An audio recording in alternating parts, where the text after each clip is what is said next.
Students, now we'll go to the next topic, that is evolution by stages. Okay, now how the evolution has occurred, let us see. Okay, now the first thing is about complicated organs like eyes. Okay, now these have some advantage, that is why they have been evolved. Okay, now how can be they generated by a single DNA change? How did the eye evolve? Okay, surely such complex organs will be created, okay, by bit by bit over generations. You will not have eye within one generation. Okay, now the eye which we are using right now, so many generations must have passed, and so much of evolutions must have taken place. Okay, but there will be some intermediate change where it can be get where it got selected. Okay, so there are many possible explanations. Okay, now if there is an intermediate stage, then it is known as a rudimentary eye. Now this rudimentary eye means it is their eyes are there, only some use of that eye will be there. Okay, not like what we are using right now. Okay, for example, like wings. Okay, now wings is a very popular adaptation, the insects have them. Okay, but eye is also another adaptations which insects have, the octopus have, so do the vertebrates. So all these many different categories of animals have eyes. Okay, but if you see the eyes of the insects, the eyes of the octopus, and the eyes of the vertebrates, they are all different. The structure of the eye in each of the organisms is different. Okay, that tells us that they have got separate evolutionary origins.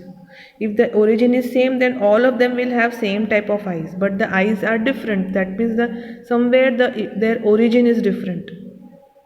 Okay, now if there is a change in some useful property, then to start with there is no use, but they can become useful later and having a quite different function. For example, feathers. Okay, when the feathers were there, okay, they provided insulation from cold weather, that's why the feathers were there. But later on, when the evolution took place, okay, they became useful for flight. So dinosaurs also had feathers, but they did not use it for flying, because they could not use this for flying, they use it for insulation. But birds, they adapted these feathers to fly. That means the birds are very closely related to reptiles. Since then dinosaurs were reptiles, so birds and reptiles are very closely related because of these feathers, even if the functions are different here. Okay, now dissimilar looking structures evolved from common ancestral design that we have already seen. Okay, the fossils allow us to estimate how far these evolutionary relationships go. So fossil is a connecting link which tells us, okay, from where the evolution started. But there are guesses that have happened in the history. Okay, but we have a current example. Now this current example is of a wild cabbage.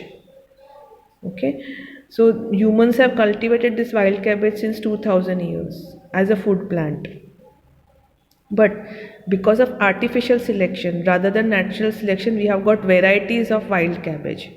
Okay, now some farmers, they wanted to select it for short distance between the leaves, so it became a cabbage. Then they arrested the flower development, it became broccoli. Then they had sterile flowers, it becomes cauliflower. Then certain swollen parts were developed, so it became kohlrabi. And slightly larger leaves, they wanted only leaves, okay, it became scale. Now I have prepared a chart. Okay, I'll be sending you this chart, how wild cabbage through artificial selection, not natural selection. Artificial selection, this is done by us, not by nature. We have got different varieties which we use right now. Okay. Now the next thing which we can talk about the evolutionary another way is that there is some change in DNA during reproduction.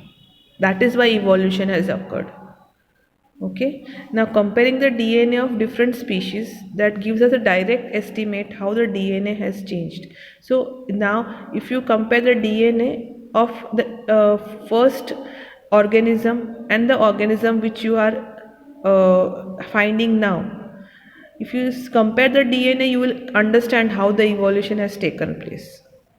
Okay, so this is another method of finding out the evolution, but this method is now extensively used to define evolutionary relationships rather than the homologous and analogous organs and fossils. This DNA method is now used. Okay, now this is known as molecular biology. Whenever you have, because the DNA is made up of proteins. Okay, so whenever there is a change in protein structure, you will have new DNA formation.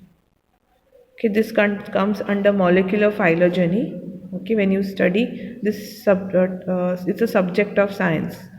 Okay, that tells us how the DNA changes have taken place and how different, suppose if you have got eye, okay, how the eyes of the insects, eyes of the reptiles and eyes of the humans, where they differ. Okay, thank you.